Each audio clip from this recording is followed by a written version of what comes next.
Have you ever found yourself throwing good money after bad? It's a situation many of us have faced, whether in our personal lives or professional endeavors. Maybe continuing a project just because you've already spent a lot on it, even though every new data point screams, "Stop!" It's a common trap, and it can be incredibly difficult to break free from. That, my friends, is a classic case of what's called the escalation of commitment, or more simply, the sunk cost fallacy. This phenomenon isn't just a minor hiccup, it can have serious implications. In the world of business, this is where things get particularly tricky. The stakes are high, and the pressure to succeed can be overwhelming. Let's paint a picture. You're part of a company that's sunk millions into developing a new product. The initial excitement and optimism were palpable. As the project evolves, clear signs show that the market just isn't interested. Sales projections fall short, and customer feedback is lukewarm at best. But instead of cutting losses, there's a push to invest more. More time, more money, hoping against hope to turn the tide. The belief is that just a little more effort will make all the difference. Why? Because no one wants to admit that the initial investment might have been in vain.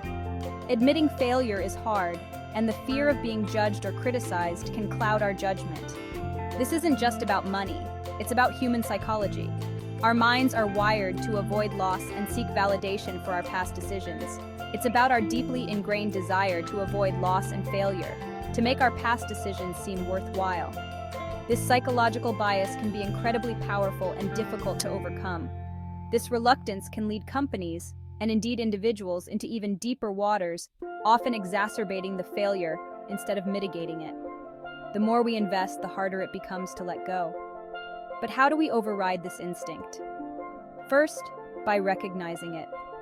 Awareness is the first step towards change.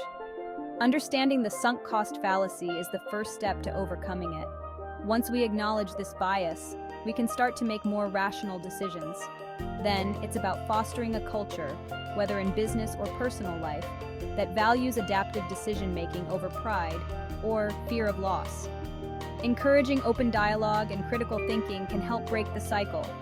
It's about making decisions based on the future value of investments, not past costs. The key takeaway? Focus on what lies ahead, not what's already behind. Always be willing to question your commitments. Regularly reassess your goals and strategies to ensure they still align with your objectives. Are they still leading you towards your strategic goals, or are they just a tether to a sinking ship? It's crucial to be honest with yourself and your team. Remember, it's not about how much you've already spent, but what the future holds that should guide your decisions. The potential for future success should be your guiding star. So next time you find yourself in a situation where you're pouring resources into a failing project, take a step back. Pause and reflect on the bigger picture. Evaluate not through the lens of what's already gone, but through the clear glasses of potential future gains or losses. Consider the long-term impact of your choices. Sometimes the bravest and the smartest thing you can do is to stop, reassess, and redirect.